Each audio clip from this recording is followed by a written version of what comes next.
Καλέσατε τον Εθνικό Οργανισμό Παροχής Υπηρεσιών Υγείας. Το ωράριο εξυπηρέτησης κοινού είναι 7 το πρωί έως 3 το μεσημέρι. Για οποιαδήποτε πληροφορία μπορείτε να επισκεφθείτε την ιστοσελίδα μας www.eope.gov.gr. Ευχαριστούμε που μας καλέσατε. Έχετε καλέσει το Οδοντοτεχνικό Εργαστήριο Εφαρμοσμένης Προσθετικής Ιωάννη Σπυριδάκη. Το εργαστήριό μας λειτουργεί από το πρωί 9 με 2 και το απόγευμα 6 με 9, Δευτέρα έως Παρασκευή. Ευχαριστούμε που επικοινωνήσατε μαζί μας.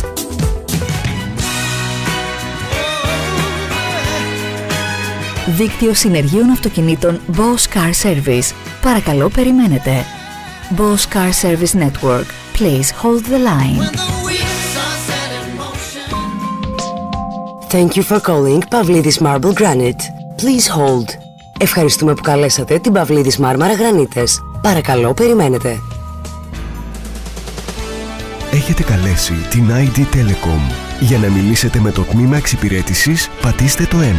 Για το τμήμα πωλήσεων, πατήστε το 2. Για το τμήμα τεχνικής υποστήριξης, πατήστε το 3. Για οτιδήποτε άλλο, παρακαλούμε περιμένετε.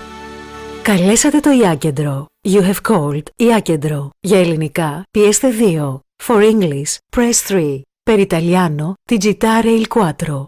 Pour le français, appuyez 5.